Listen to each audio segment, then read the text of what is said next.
I really just want to give a big round of applause to Phil Spencer.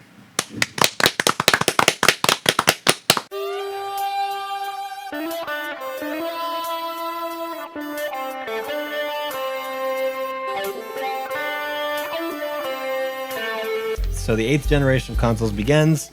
PlayStation 4 dominates. Xbox One falters. Wii U falters big time. But then, mid-generation, they come out with the Switch. It's a rousing success.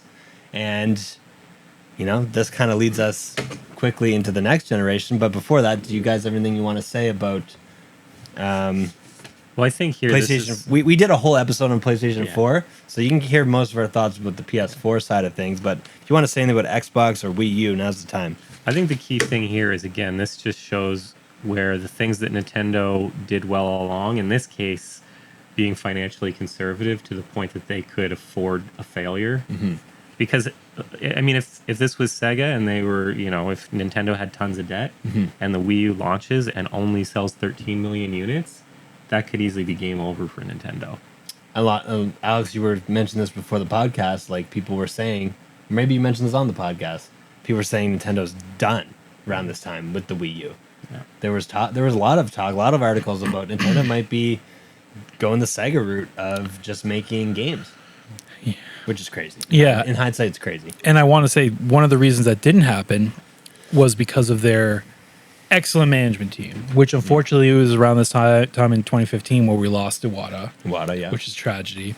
But also Reggie left not too long after. So the management who had been kind of responsible for the Wii's success and Nintendo up to this point. I mean, obviously they weren't there the whole time. Yeah. I don't know when exactly Iwata and Reggie stepped in, and whoever else.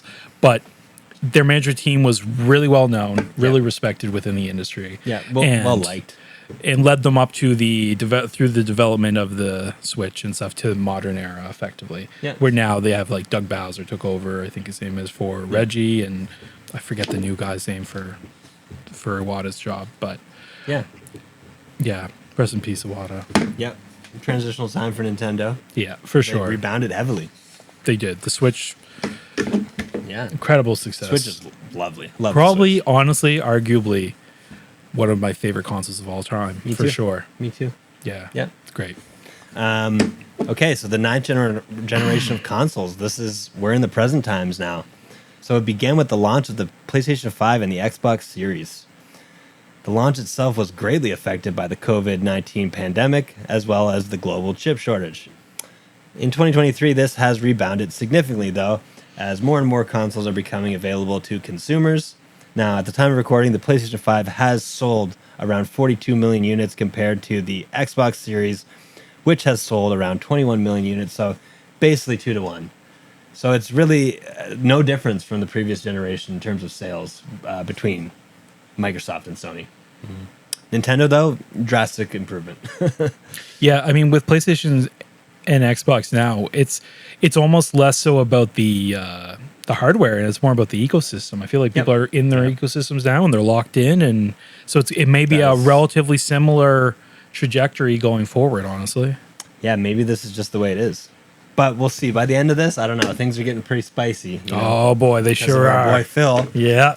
Yeah, but I mean, I think this generation, like you said, COVID-19 was huge here. Yeah. I feel like we're only really just, like, if you told me that these consoles were just launched this year, I'd believe you, because, like, with the games, the rate that games were delayed, I feel like you're only really getting now to the point where there's games that you now have to buy, compelling games that you now have to buy. Like, for me, I'm locked out of Rebirth because I don't have that system. I was locked out of Final Fantasy 16 because I don't have a PlayStation 5. So now you're getting to the point where people have to upgrade. Yeah. But it's been easy to not upgrade the first couple of years. So I imagine these numbers are going to get a lot larger in terms of sales for both PlayStation and Xbox. Yeah, like 2023 definitely feels like the first true post-pandemic year. Like 2022 was for the most part, but 2023 definitely feels like we've moved past it. In a lot of ways. Yeah, I wouldn't say not in all. Like we've moved past it, we've accepted it. Me and Joe have different feelings on this, but if you look at the S&P, I would say we haven't fully moved past it. What's S&P? just the Stock market. Oh no, like the knock-on effects are still being felt for sure. Society has changed though. We've accepted that things have changed, I think. Yeah, I mean, we're still We pretend like things didn't change. That's the problem. I think there was just a big shock across every industry and every system, and we're still just coming off of that. It takes time. Yep. But I think the 9th Gen 2 is much different than the other gens. And so I think the next couple points that are here are that, we're moving towards games as a digital ecosystem, not a physical ecosystem. And I think we're still in this phase where the console itself is important. Yeah. But I think we're rapidly moving to a space where they don't want the console to necessarily be as important. I think that's what Microsoft definitely wants. Yeah. And I mean, I think, Microsoft definitely wants that. But we're seeing that with this big shift to cloud gaming. Yep. Cloud gaming. Games as a service and having a Netflix type of approach to being able to do gaming. Microsoft, I think, moved first on that. Game Pass is fantastic. And it has been fantastic for a while. Sony's trying to catch up with that. And then I guess we've had this big emphasis on backwards compatibility, which I think is good. Yep.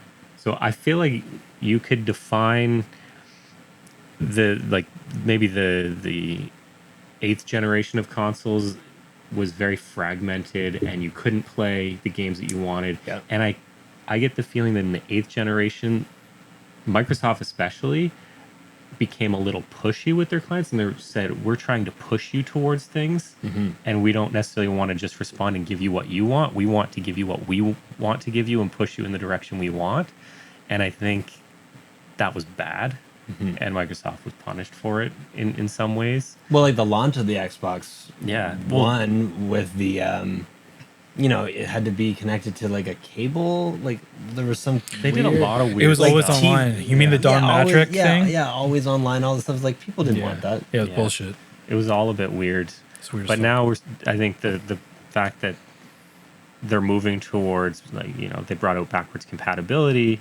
PlayStation 5 is nearly backwards compatible with the PlayStation 4. Yep.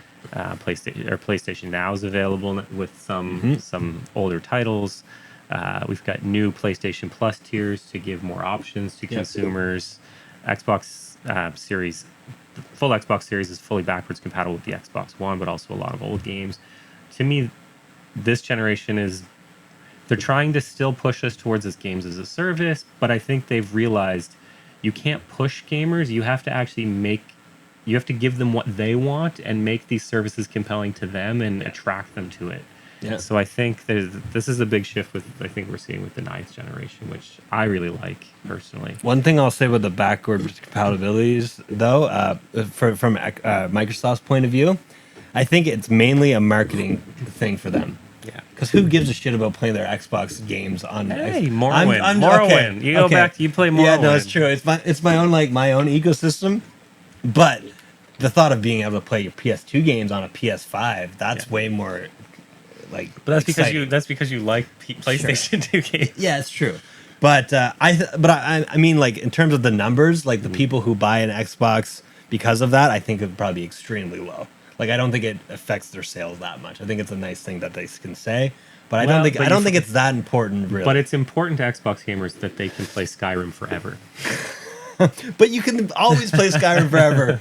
There's like a new. And you got to be able to play GTA 5 forever. Right? Yeah, you got to be able to play that. Forever. So when we're talking this topic here, the backwards compatibility, are we focused just on the physical media or also Game Pass?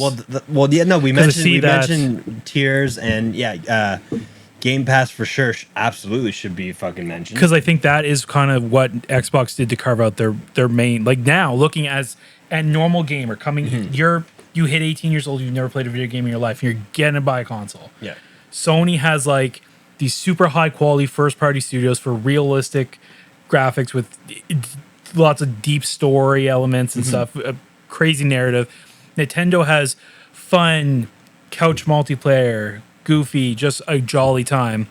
Xbox has Xbox has backwards compatibility. They have day one games. They have, if you're gonna do service, a huge subscription service with a huge catalog.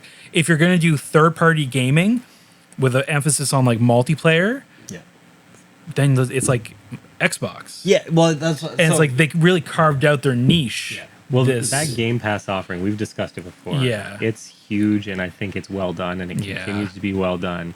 Like Starfield, if you have Game Pass, you don't even have to buy it. It's crazy. Included day one at launch. it's very consumer friendly.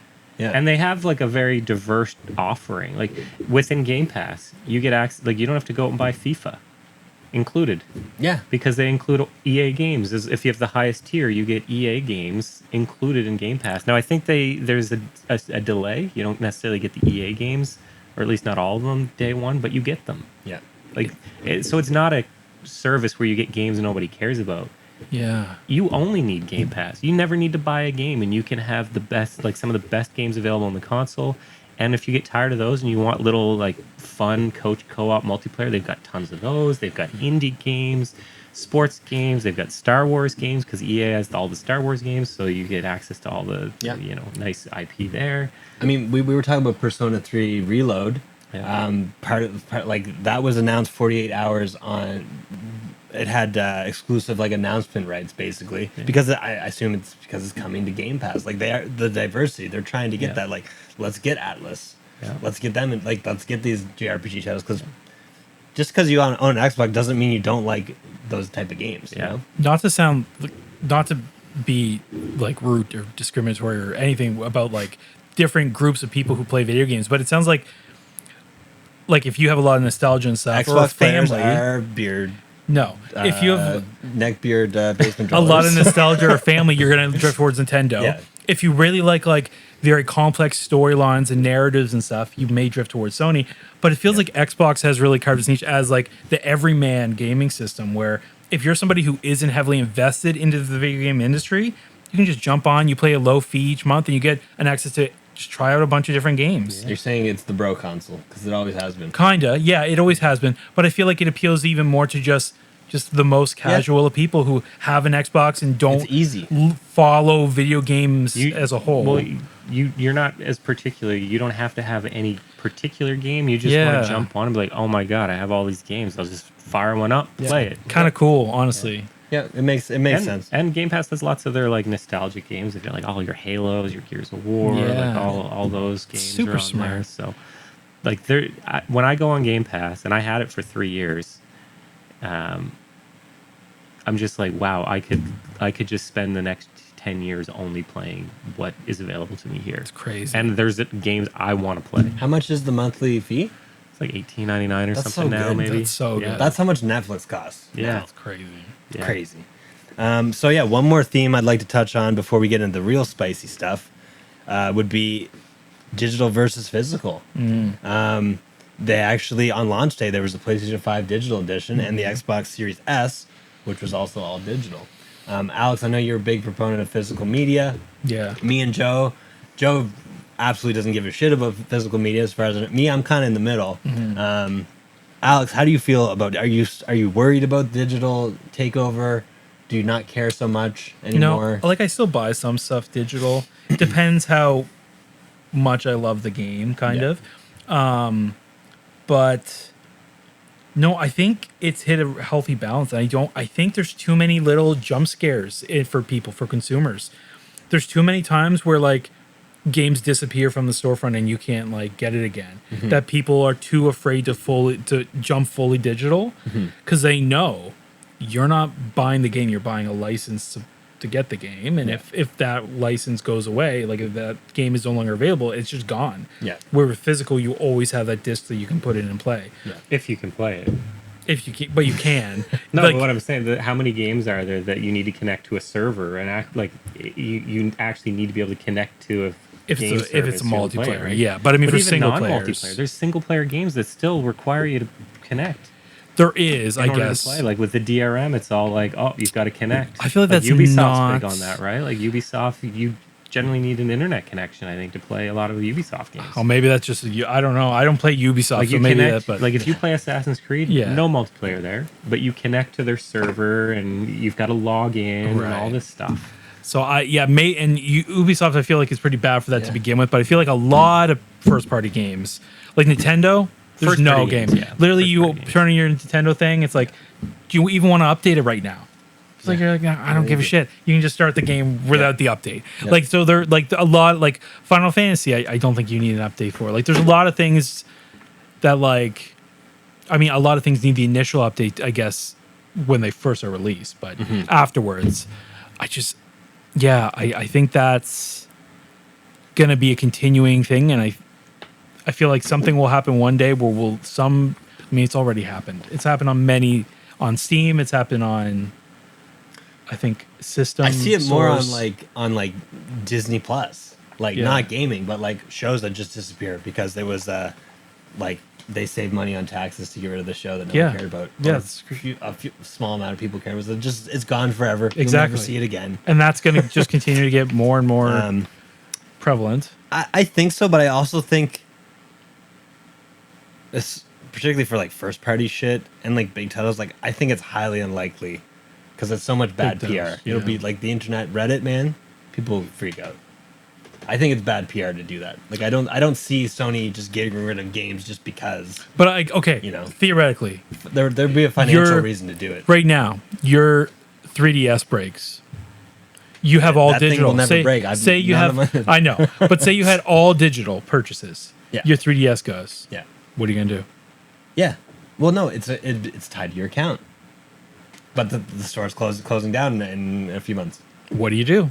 or close down. You're done. Yeah. So that's why I'm saying it's like Yeah. we have our physical copies, Yeah. so we just go get a secondhand 3DS, plop the cartridge in there, Yeah, and you're good to go. that's true. But PlayStation 4, 4, 3, for example, all the PlayStation 3. Yeah, PlayStation 3. Nothing's backwards compatible, but PlayStation 4, Yeah. all the digital things you bought, they all, like 99.9% of them also work on PlayStation 5. If my PlayStation 5 breaks down, it's tied to my account, so I just log into my account and I can get all those games. But I back. get what you're saying, Alex. But yeah, it's, Armageddon yeah. happens, and all you got is a field of potatoes to power your fucking electronics. And Yeah. there's Yeah. no internet anymore. Yeah. You could wire together a bunch of potatoes just like we Yes. did back in class and try to Exactly. generate some electricity. Plug in a TV, a console, and put a disc in, and away you go. And That's why this, you laugh at my vinyl collection, yeah. but that's like I do. I Yeah. get it. Like Yeah. film, like physical things are important to me, especially if it's something that's very meaningful to me. Yeah. But with PlayStation 5, I'm like, it's such in the future now. I'm like, yo, this is just where it's at. And boys, turn on the news. No. We're not that far from Armageddon. We're yeah. we're getting close, boys. Yeah. So Yeah. I'll try to get these episodes up before the fucking. yeah, before really. the end. Apocalypse, yeah. So yeah, I don't know. I'm for. I like both. I think both are great. If it's No Man's Sky, do I want a physical copy of No Man's Sky? I don't give two shits. No, exactly. So I'm like, It's I'm case gonna. for case. Yeah. Can I get it 50% today and play with my friends? Yeah. Yeah. Then I'm buying it online. I'm gonna go Yeah. do that right now. Yeah. There's a time and place for both. Yeah, they can both exist, and there's still like it's always talked about how it's on the decline, but there's still a huge market for physical games, Yeah. in my opinion, and I think like I will say for me though, switching to all digital for PS5, it stresses me out less. Like feeling like you need to buy something at launch. For some reason, for me, when I collected physical like PS4 games or whatever, I was like, I gotta get this game, man. I might not be able to get it, or It like is stressful. Metroid Prime Remastered when it came out like earlier this year. Scalpers fucking went wild. You couldn't fucking find them. I managed to get like a copy, you know. And it's just like things like that stress me out, and I find digital does not stress me out at all. You know. Yeah. And you don't have to. I for some reason I feel like I don't need to buy something right away. I can just put it on my wish list. True. And then when I'm like, okay, I actually have time to play this, now I can buy it. Yeah. I don't have to buy it, you know, now so I can play it 2 years from now when I have time. You know? Artificially created demand for physical products is Yeah. a very real issue. Yeah, for sure. Especially in this day of scalpers. It's as we saw with Joe. Lorcana. Just joking. It's a very, very real issue. Yeah, For Lorcana's physical wild, products. bro. Holy Jesus Christ! It's never happened before. My mother. Hey, Mom. Put this in the podcast. I'm good. Yeah. Okay. We have a caller. Would you like to weigh in on the digital versus physical? What was the media question? debate?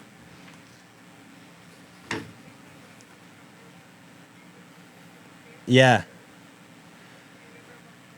I do, but I still have like so many of them.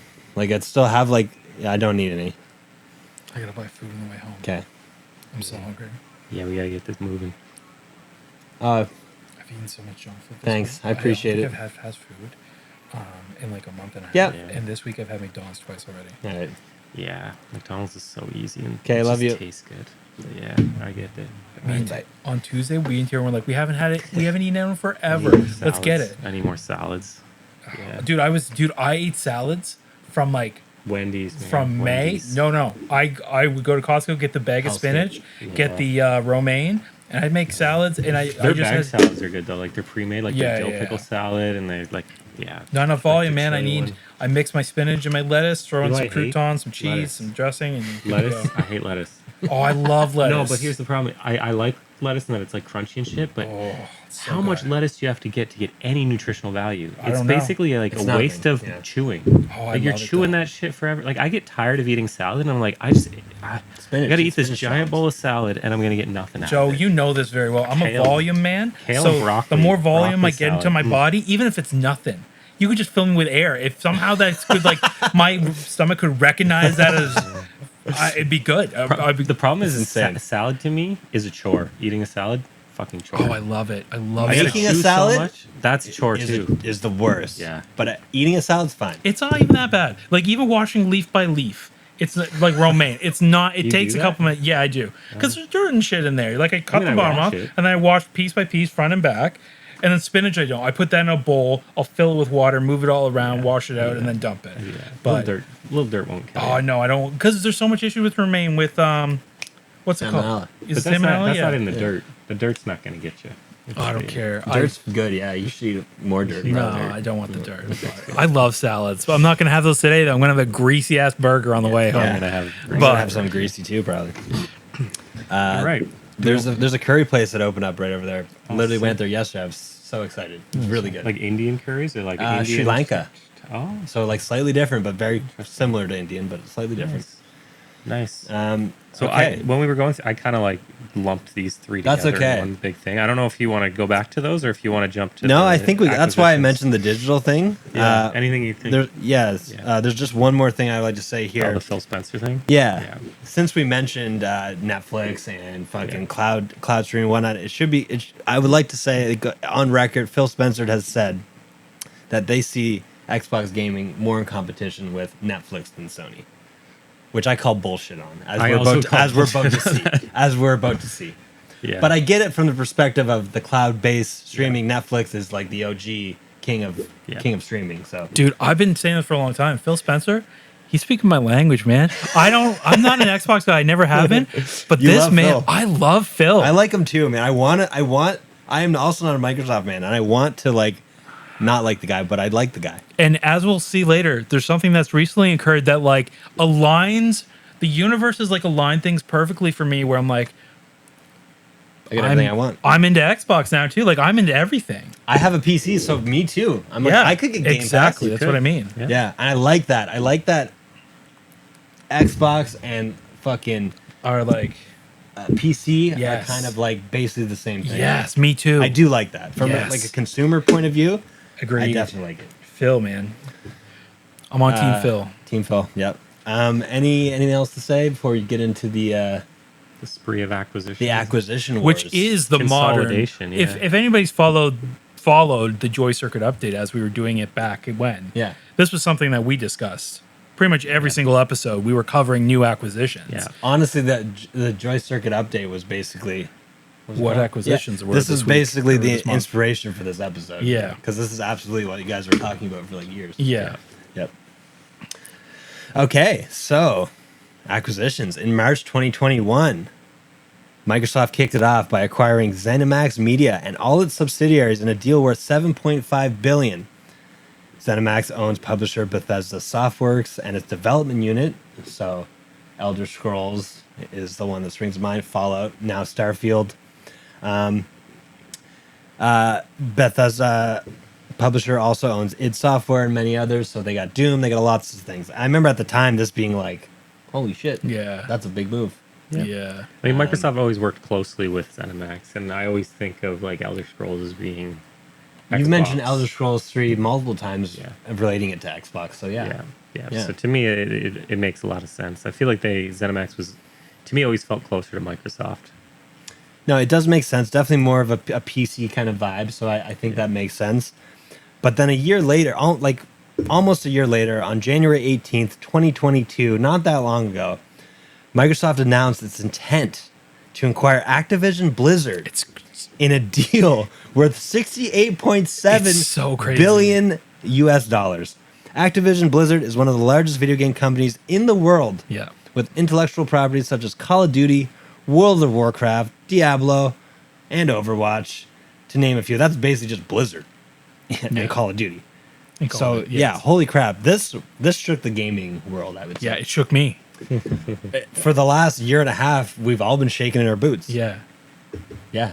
This is it still blows my mind that Microsoft did this. And this shows, like we discussed on the show, like this was the current modern day console war where there's this actual acquisition war going on where Yeah. Sony had a bunch of like smaller acquisitions like Bungie. Yeah.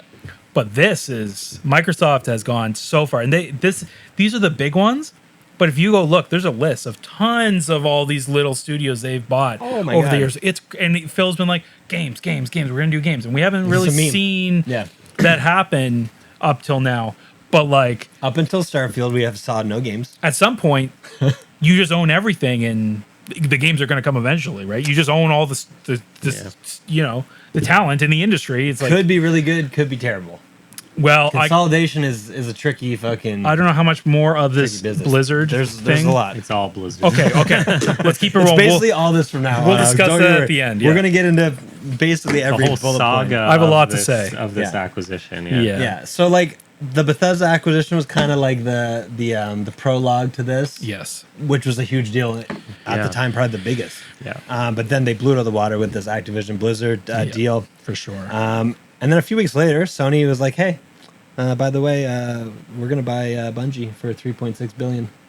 Crazy. The acquisition was closed by July 15th, so pretty straightforward. Pretty quick. I mentioned it earlier, but yeah, Bungie, known for Halo, of course, Destiny.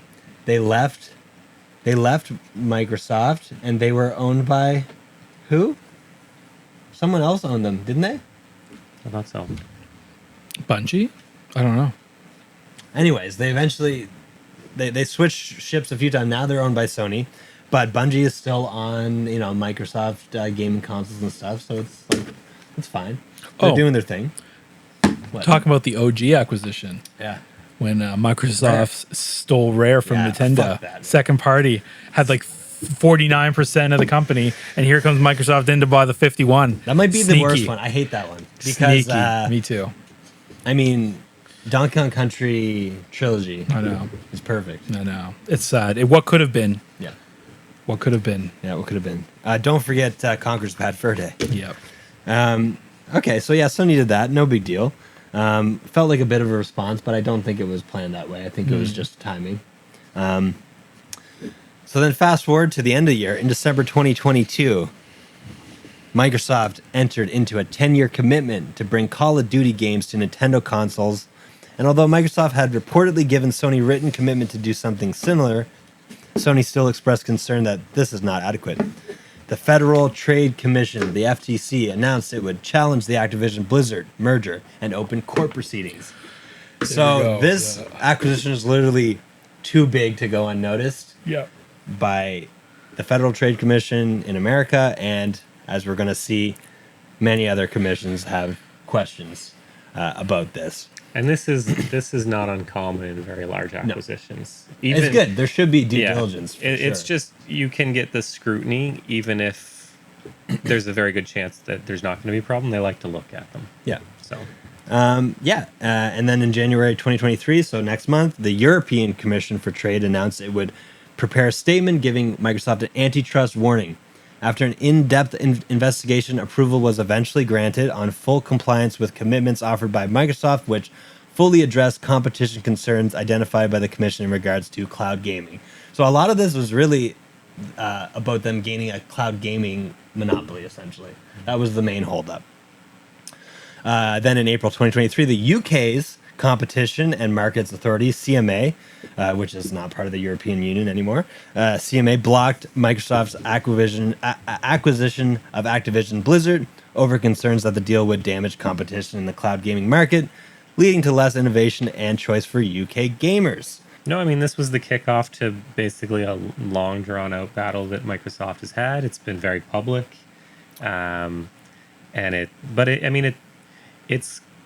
it's a, I guess, a volatile kind of thing to go through as a company when it's always, oh, is it going to go through? Is it not going to go through? Is it going to go through? Is it not? But I mean, it's a very normal part of business. It's just not something we're used to in gaming as much. And so for a lot of people who focus on gaming and not on, the business world in general, this was a bit of a saga.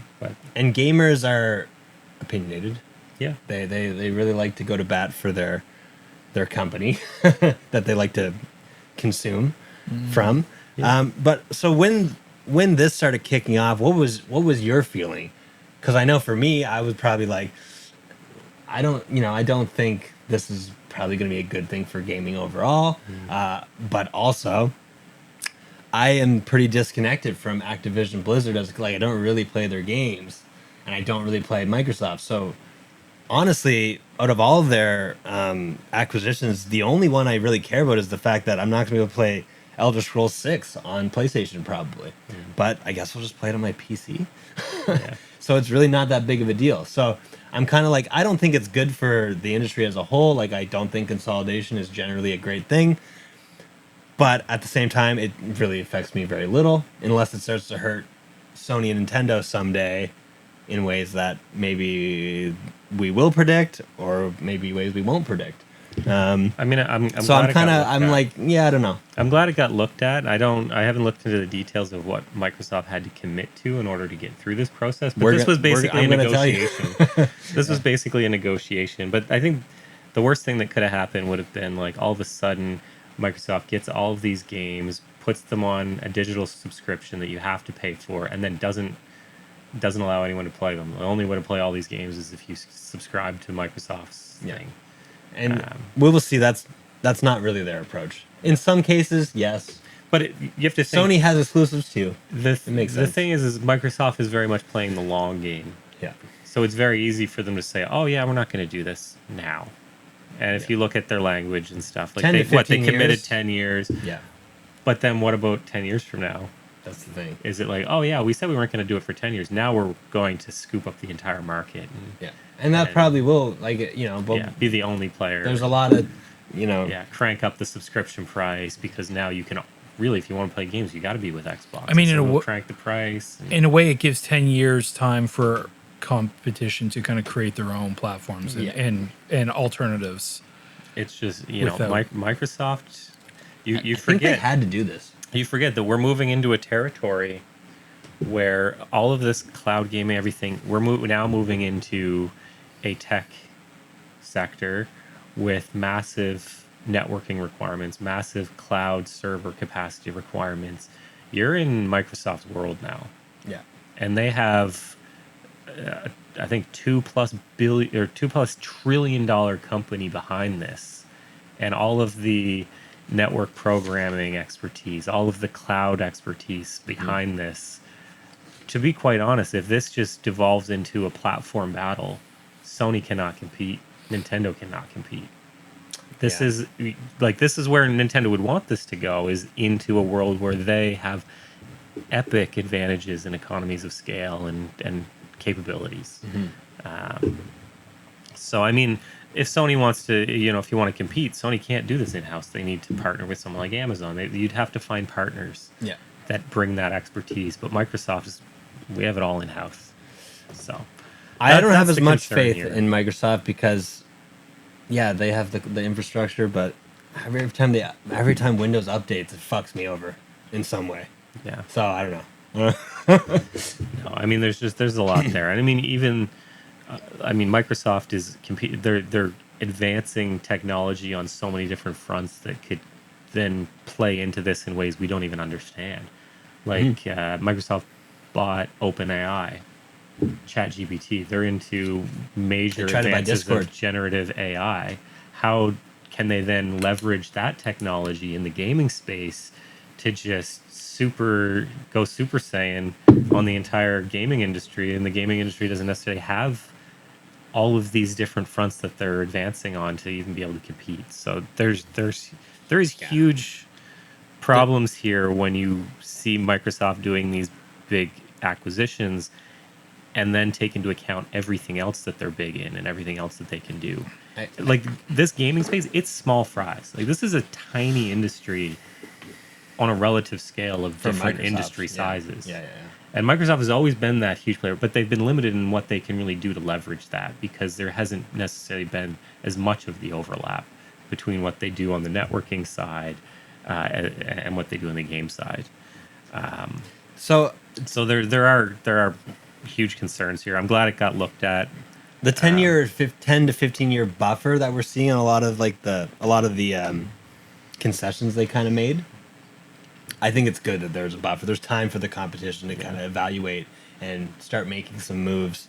And you're right. This is Microsoft's wheelhouse because that's kind of my thing with Microsoft, which is why I've never gravitated towards is like, yeah, this is their wheelhouse, but the creative side has never been their wheelhouse. So of course they have to buy this.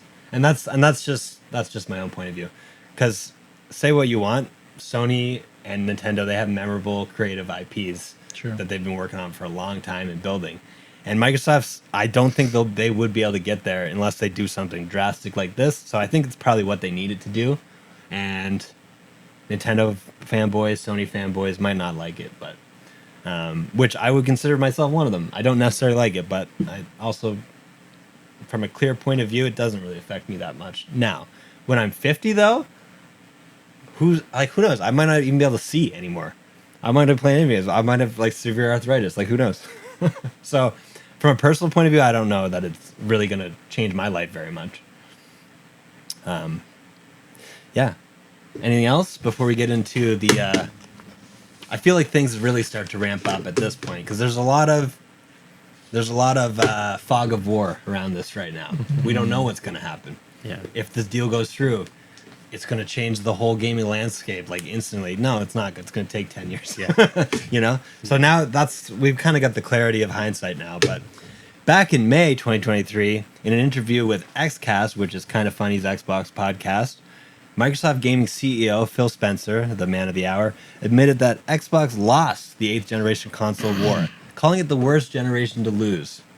As a result, Spencer says most people who walk into a store to buy a console now are already connected to an ecosystem. It can't be swayed by big exclusives in the same way.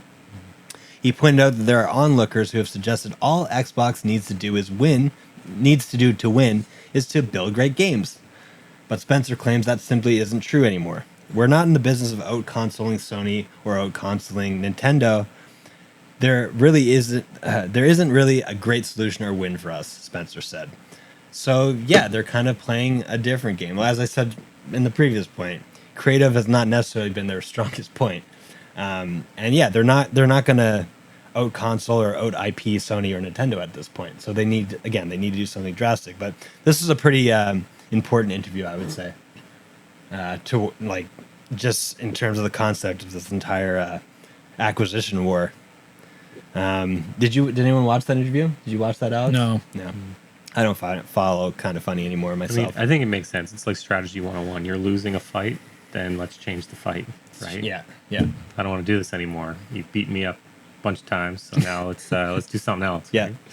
You bought Bungie. It's like Bungie left. It's like if I play Alex in Smash Brothers 20 times, I'm gonna not want to play that game anymore. Yeah, you're not gonna win one time. Yeah, so I'm gonna want to change the game. Yeah, fair enough. So in a hearing on June 22nd, 2023, regarding the FTC's attempted block of the Activision Blizzard deal, Microsoft was forced to disclose internal documents and emails detailing the company's behind-the-scenes planning. This is some crazy shit. It is crazy. These emails reveal that Microsoft was weighing up the idea of buying Sega's game studios, as well as Bungie, and plans to spend Sony out of the business, quote. Documents also detailed something known as Project Phoenix, which would see Microsoft acquire Square Enix and allow the company to gain ground in Japan, which would ultimately be used to then push Game Pass. They've always struggled in Japan. Yeah. The Japanese do not give a shit about Microsoft at all, and they probably never will. But yeah, could you imagine if Microsoft bought Square Enix? No. I would hate that. No. I would hate that. That's That's too much. there's certain alignments in reality. There's certain things Yeah. how things should go, and as we'll talk at the end, our further acquisition is going to happen 100%. Inevitably, is Square Enix going to be bought? Yes. Who's it going to be by? Sony. Yeah, it should be Sony. If It anyone should be does it, Sony. it should Do you be think Sony. Square would ever sell They're- to an American company? No. They would sell to Japanese though, Yeah. and Sony. It may not even be an acquisition. It could be technically a merger. Yeah. It probably won't be just straight up we're buying you. It'll be a Square Enix is huge, together. yeah. But They are struggling recently, apparently. Like, it's inevitable. It's going to. This is showing us this. This is inevitable. The big thing like will Thanos. is EA, and it will inevitably be Microsoft. We can talk about this at the end. We'll keep going. No, that's the EA. We've talked about this before the podcast. EA is like, who owns EA? Or who owns fucking BioWare? EA. Yeah. Yeah, it's like, EA is probably the next one. Next question, yeah. Who EA, owns EA? EA wants, yeah. EA wants to be sold. Who wants to buy EA? No one. It's Microsoft. Oh, Microsoft. Who will actually? There's no way they'll be allowed to buy EA. No, I Not think now. that would be a tough sell in an 10 years, antitrust lawsuit. Yeah. That's done. Imagine if they had, EA, just EA Sports alone, No, it's huge. Yeah. which is probably maybe the most popular on Xbox. I don't know. It's really popular. Like, I mean, it would in be- Europe, PlayStation is huge. Yeah. But wow, yeah, that would be too much. It'll be a Sony. Sony will. Yeah. I mean, they've already got the EA partnership for Game Pass to provide EA games. So, like, that's probably as far as they can really push it before they get into antitrust territory. is Yeah. Signing exclusive deals or certain arrangements and things. Shady backdoor deals. Yeah. Yep.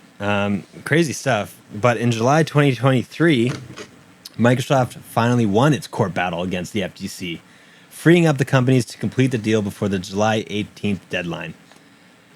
Short notice, though, so they need a little bit more time to complete it. This deadline was later extended to October 18th, which was a few days ago. Around this time, Microsoft and Sony signed a binding agreement to keep Call of Duty on PlayStation following the Activision Blizzard acquisition in a 10-year deal. So, Funny how that it only specified Call of Duty. So, what does that mean for everything else, right? Call of Duty is the only thing It's the only thing that Sony clearly that will cared be on about. Sony for the next Yeah. 10 years. Yeah. Well, they Like, could still for sure. release the others. Yeah. They might, Yeah. but not necessarily. What will we do if Overwatch becomes an Xbox exclusive, Alex? We also yeah. What will you do? I'll That's go what we back all to play. PC. That's what we all play on. I know. I do own it on Xbox though. And I mentioned earlier that like they signed a similar deal with Nintendo. So Call of Duty's coming to Nintendo and Sony for the next 10 years. It's interesting. Call of Duty is a huge IP though. It shouldn't be underestimated. It's Yeah. the biggest annual we mentioned EA, but like annual releases, it's EA Sports, EA Sports FC, fucking Madden, NHL, whatever. Well, Not- NHL's not big. Yeah, that's true. Only in Canada. Yeah, it's true. Yeah, it's true. Madden and FIFA are Yeah. EA Sports FC now are the big And ones. FIFA's on a whole nother level even than that. Exactly. Those are huge, but so those two and Call of Duty, those are the three annual. You can expect those every fall, Yeah. and you expect them to fucking do serious numbers every fall. So I can see why they would want to keep Call of Duty in the PlayStation hemisphere for sure. But in August 2023, in a last-ditch effort to get UK's Competition and Markets Authority, the CMA, to approve the deal, Microsoft sold Activision Blizzard cloud gaming rights over to Ubisoft. A month later, the CMA revealed that it had provisionally approved this latest version of the acquisition. So this is what did it. The fact that Ubisoft, I think it's called Ubisoft Plus, will be the streaming platform for all the just Activision Blizzard stuff, not Microsoft. Activision Blizzard. Yes. And this is, I believe it is also just in the UK, Europe. I don't think it's everywhere. 100%. I'm pretty sure you're right. It's Yeah. just UK Europe. Yeah, so it's an interesting concession that they had to make for the Brits, I guess. Yeah. Who can? Yeah. It's I think weird. Ubisoft has more power in Europe Yeah, than here. I think it's a different vibe They are there. more powerful. They have Sony and Ubisoft are like very, very popular in Europe. That's Yeah. probably their territories, if anything. Yeah. Yeah.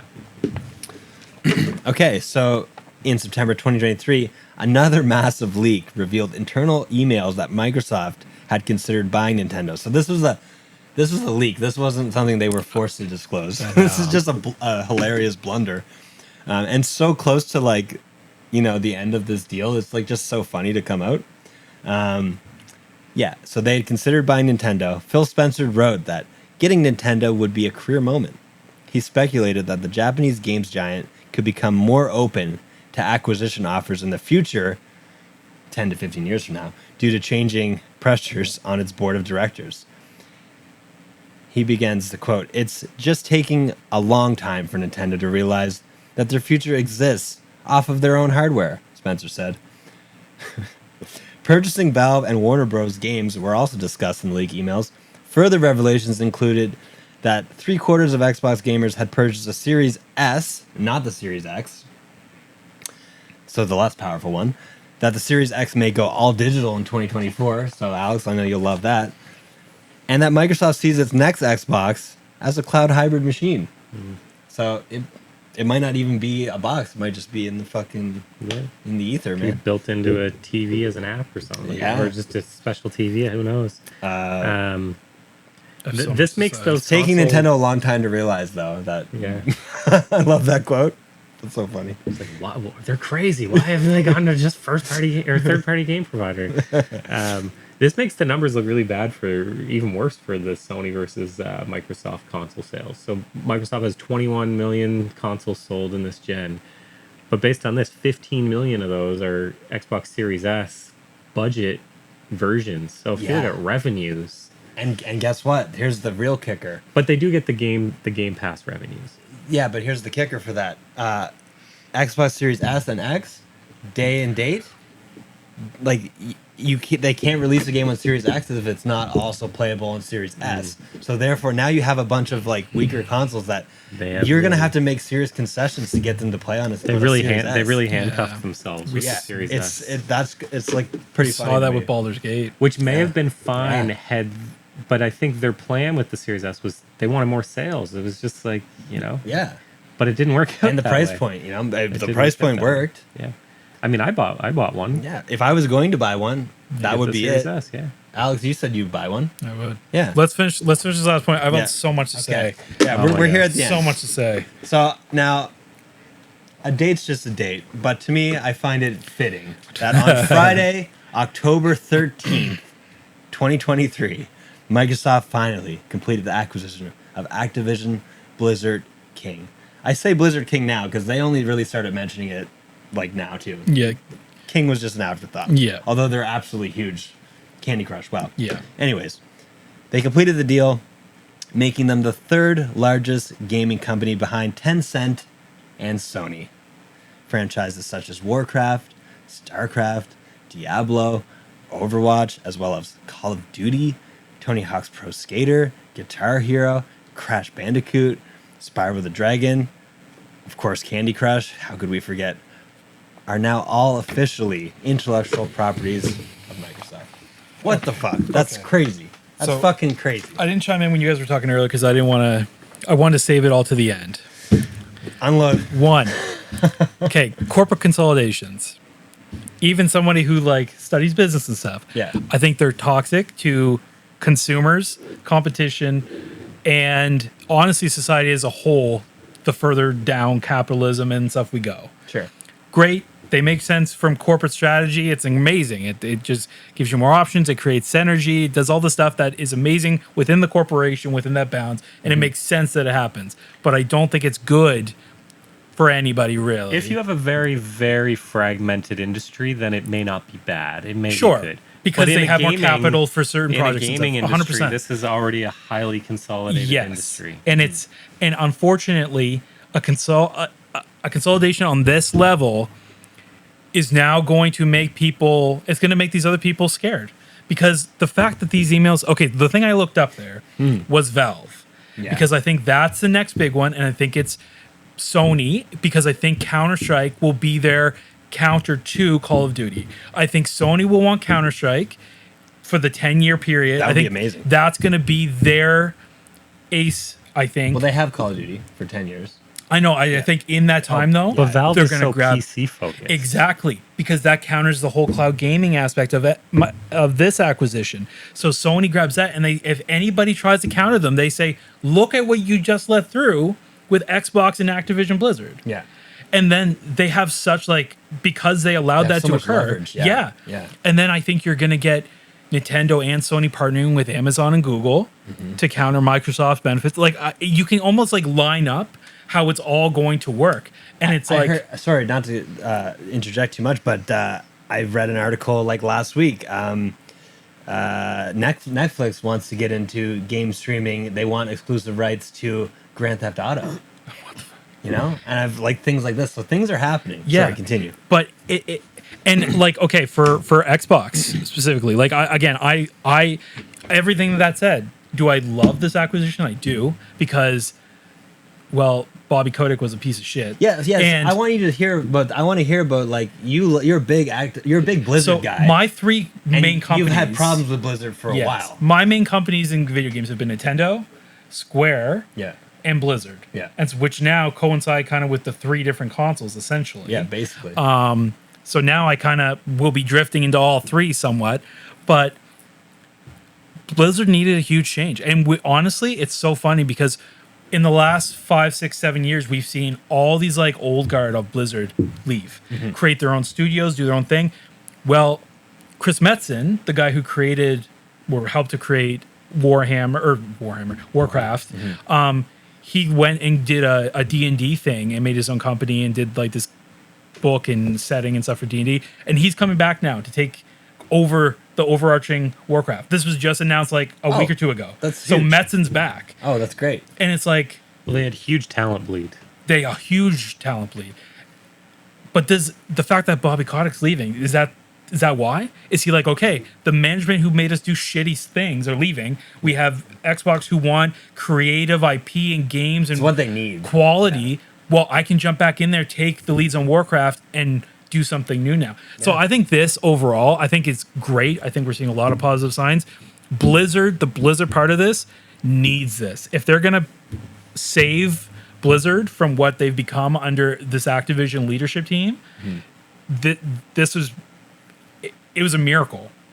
So I'm pumped. I love Blizzard. I hope we get old Blizzard back. I hope StarCraft keeps getting mentioned in all these things. It seems like we're getting more StarCraft. That's incredible.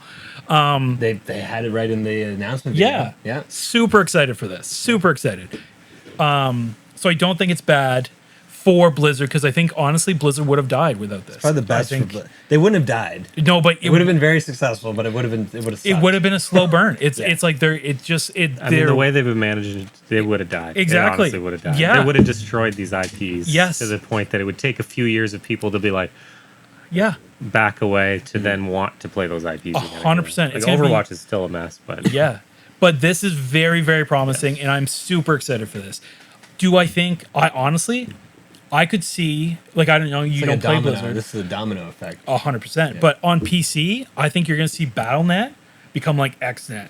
And that maybe you'll be able to access Game Pass through the Battle.net app. They can't change Battle.net. They can't change the name. Or they'll just keep it Battle.net, and it'll be a hub for all the stuff, but it'll tie in Game Pass. Yeah. And because you can already get Call of Duty on there, you have all the Blizzard stuff, and I think they'll just tie in Game Pass, and that'll be the go-to thing. And I won't probably buy an Xbox console, but I'll be playing on their app. You just pay $20 a month and you have all of it. Yes, it's amazing. On PC. Yeah, I can almost guarantee, because it's such a nice user-friendly app. It's Elder Scrolls 6. If I can't play it on PlayStation or Nintendo, I definitely wouldn't play it on Nintendo console. No. But if I can't play it, I would play that on PC if it's good, for sure. And the only other thing I'm really curious is Tony Hawk's Pro Skater, Crash, and Spyro, because I love those three. I want to see what they do with that.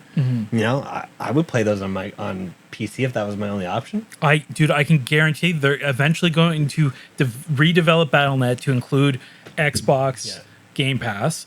And then from there, that's when I think you'll see Sony, you'll hear an announcement on that, and then you'll see Sony and Valve coming together, where That they'll would be be having huge. all Sony's games coming to Steam. Wow. And you'll have Counter-Strike exclusive, console exclusive on Sony, and that'll be their first party essentially version of Call of Duty.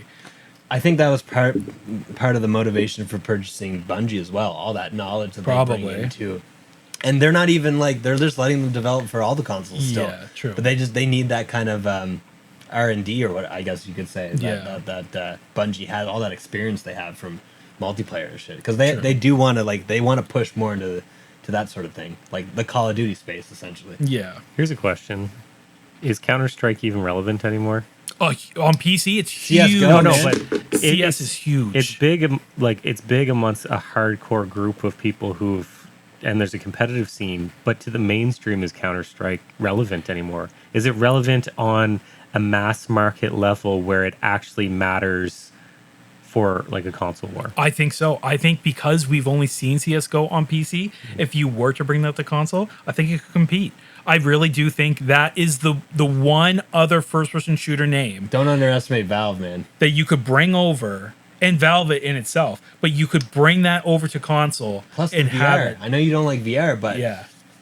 Valve's VR Yes. and Sony's VR, like arguably the Synergy, two best. right Like, there. that's so much synergy. Yeah. And that's why I'm like, I feel like it makes so much sense. Half-Life Alyx or whatever. Yeah. It's apparently like the best fucking thing ever. From Yeah, the reviews I've I've seen. heard Like, it it was looks really good amazing, game, but too. it's like will cost me $2,000 to play it. It gives Sony a leg on PC to compete with Microsoft there.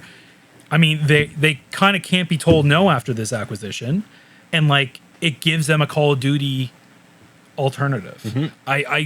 I can't help but feel it's inevitable at this point. And what do you think about Nintendo? I think Nintendo can continue to just do what They'll they do. do the thing. I think they're in that alternative space, and I think Yeah. it will continue to work for them for a while. If anything, I think we'll see them get closer to somebody who could provide more tech level support and infrastructure. So maybe Google, maybe Amazon, whoever, maybe probably Google, I would assume. Hopefully not Amazon. Yeah, but I could see them trying to develop some kind of partnership with somebody more in the tech side of things. But I don't see them doing anything major in acquisitions. Like maybe they'll buy one of their, if they get They don't nervous about, I don't know, one of the Pokemon sides of Pokemon company that somebody may try and offer them, maybe they'll snatch the whole, you know what I mean? Like those weird things.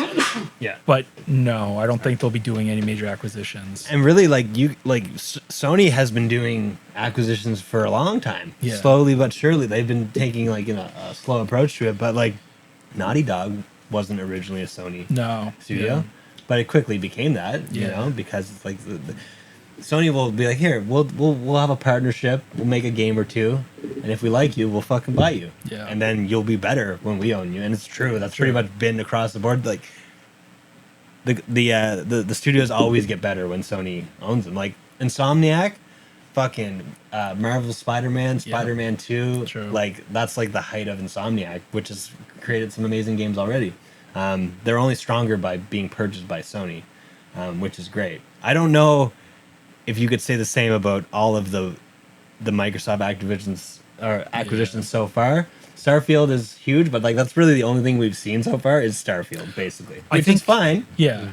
but still Cyberpunk 2.0 it looks way more interesting. I think in my opinion. the reason I think a lot of these companies, though, both Xbox and Sony, their management teams realize the quality of the IP they're buying. Yeah. And if anything, I think Xbox owning them, Microsoft, is just going to let Blizzard be Blizzard. I hope so. And so that's perfect because the only thing restraining them was their shit Management. Activision management team. Essentially. I think that's 100% right. And I think what it was is Activision as a game company grew too big. Yeah.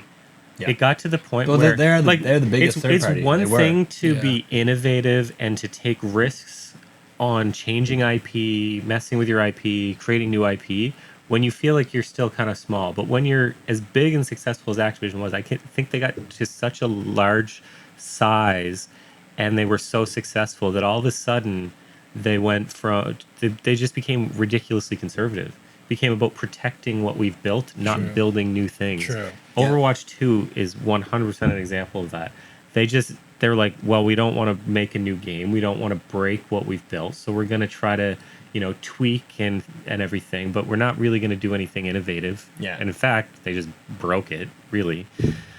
and I think they're freed from that being bought by Microsoft, because now you no longer have that corporate level of Blizzard itself where they're accountable to investors. They're a public company. Now you're within Microsoft and you're shielded from that. And Microsoft's such a huge company that you're still like the size of Activision Blizzard within Microsoft is almost to a point, you know, in accounting, what is it, material? It's got to be like 5% or something. Is that threshold? They're almost an immaterial part of Microsoft now. They went from having all this oversight and accountability to investors, well, to almost being an immaterial part of a massive corporation, which gives you the freedom to have a lot more risk taking. And so I'm sure Microsoft looks at this from being, you know, was becoming a highly conservative company that was accountable on its own. Now they're a growth division of Microsoft. Yeah. Microsoft probably looks at them and says, "We want growth. We want you to take risks. We want you to do R&D. We want you to do innovation." That is exciting to me too, actually, because we want you to grow. Put it that way. So I think for that reason, it will free Blizzard and Activision in general to be more innovative and do more new stuff. I like that. It really lets you just take Activision and Blizzard and rip them apart and put them in different sectors, where Activision has the Call of Duty, which has its model, and they do the same thing, and they put it out and it makes a ton of money. Yeah. But Blizzard has these creative IPs that sometimes don't sell as well, but now you can take those, put them over here and be like, just go to town, like do your thing. Yeah, they're a lot more free, I think. But think about this too. It's like not even just that. Okay, so Call of Duty, it's the Xbox. So CS:GO, Sony. Overwatch, Xbox. Team Fortress 3, Sony. Oh yeah. Like it just lets you like there be it just makes Half-Life 3. perfect sense. Half-Life 3. And that goes finally against gets like made. and Half-Life 3, I don't know. I've never played Half-Life, but I assume that would be compared more so to like something that Bethesda would do in terms of like first person or action RPG. Honestly, RPG. something more that Sony's first party is more known for, like a story based. Right. Well, action Jaw's game, right in there. you But I'm know? saying like it almost competes against Bethesda's style of games, and that's now Sony is acquiring more of that. So it's like I just feel like it just seems so obvious to me that would be the next big. Yep. And you could even do like a play pass where it's like you get the premium tier, you get this big catalog of games on Steam, and you get a catalog of games on the PlayStation. It's like there's just so much synergy between the two, and it would cover each other's weaknesses for the console versus PC. Sony gets Valve and Square Enix. That would be wild. crazy. It'd be sick if you could play Crazy. all. So if you had that merger, you've got the Steam Deck. If they like do a Steam Deck 2.0 where you can play PlayStation games and PC games all in one handheld. Because I mean, the Steam Deck is well reviewed. I think it's generally well liked. It works Steam well. Deck looks fantastic. I would absolutely. And I'm buy already one tempted if I to thought buy I'd it, use but if I could also play all my PlayStation games on there and just sit on the couch and you know, or just play it in bed, like Sit wherever. Sony CFO, if you're listening to this, I expect to be paid. Strategic consultant. Yeah, exactly. Yep. Hell yeah, man. Well, honestly, like I feel hopeful, but also worried. Like I feel like there's probably good and bad that come from this, and we'll see it in the future. But There's more to be seen. Yeah. I think generally corporate consolidations are just not good for the world because it just continues to a point where there's no competition. The people who are in power have so much power they can bully the weaker guys.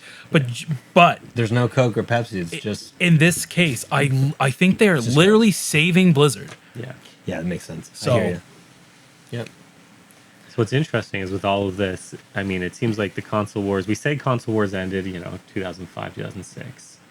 But now can we say definitively the console wars are over? Yes. But potentially we're starting the beginning stages of what will be the cloud gaming wars instead. True. I think it's just it has shifted. Like console wars is just a way for saying like the competition. There's competition. Well, it's like the hardware war has been won. Yeah. In many ways by Sony and Nintendo has its spot, and now Microsoft has it. So everyone's kind of settled into a pecking order. So there's not really a war per se. Yeah. And you see Call of Duty is going to be on PlayStation for the foreseeable future. Bungie games are still going to be on Microsoft. I mean, really, in a perfect world, all three companies have like a 33% share of the fucking market, and that would benefit gamers the most. Yeah. So maybe if Microsoft just kind of fizzled away and it was just Sony and Nintendo, would I really want that? I don't know that I would want that. Because what you said, consolidation isn't good, but at least it's consolidation between three rather than just two. Anyways, it's hard to know. This is so weird to me because for me, it barely even feels, because I'm not an Activision guy, right? I'm a Blizzard guy. Yeah, And what I'm also not platform an Activision have guy. I played Blizzard on my entire life? Windows. Everything. So it's already, for Yeah. me, these are already tied. It makes sense. Yeah, it's so And all interesting. all the Activision IPs I like syncs up. are ones that Activision purchased afterwards. Oh, Yeah. except actually Tony Hawk's Pro Skater was always Activision. So there's that. But like Crash Bandicoot and Spyro, that's good. That's something that should be said. It's wild that those are owned by Microsoft now. Yeah. And It's- Microsoft owns Rare. Dude, they own a lot of stuff. And Sony owns Bungie. It's It's hilarious. honestly, it's like at this point, I'm in with all three now. Now that they have Blizzard, Yeah. I'm in, man. They might even get me, man. It's crazy. I love Tony Hawk. I love Crash Bandicoot. What a time. You know what's insane that I just realized? So the Activision buyout is around $68 billion. Nintendo market cap is $52 billion. Nintendo wouldn't sell. That's No, why. but what I'm saying They could is have. Microsoft just out of nowhere bought a company bigger than Nintendo. Yeah. Hey, man, once Nintendo realizes that, Nintendo will never, unless they get a really shit CEO. Japanese, I think there board. is a Japanese kind of like Yeah. those companies do stick together, which is I get it. They're a small island nation competing against America essentially. I don't think the Japanese government would even allow them to be bought. I hope not. It's Yeah. a cultural thing. At that point. Yeah. You're protecting your own cultural Exactly. exports and things like that. Pokemon itself, I don't think they would allow Pokemon And to be Japanese bought gaming by culture another is company, let so alone Nintendo. it's not even it's so important. It's like literally everything. Yeah. If there was no Japanese games, like I don't think I'd be a fucking gamer. Oh, I definitely would not be. Yeah. Yeah, like not at least not in the same way, I'd be playing Candy Crush with my fucking mom. I'd still be playing Warcraft probably. Yeah. I'd be playing Tony Hawk, I guess, wishing I was a skater. I do miss Warcraft. Anyways, guys, we started this episode congratulating Phil Spencer on his achievements with Microsoft Gaming. He's done a good job, but I'd like to end the episode by congratulating ourselves. So let's give a big round of applause to JoyCircuit. Yes, us and Phil Spencer. Also the Phil world. Spencer. Yeah. You got Metzen back, man. That's crazy. Fuck yeah. Crazy. Metzen. I didn't even know that happened. Yeah. I'm learning shit today. Holy shit. It's insane. Fuck yeah. It's beautiful. All right. Where the timeline, it's correcting itself.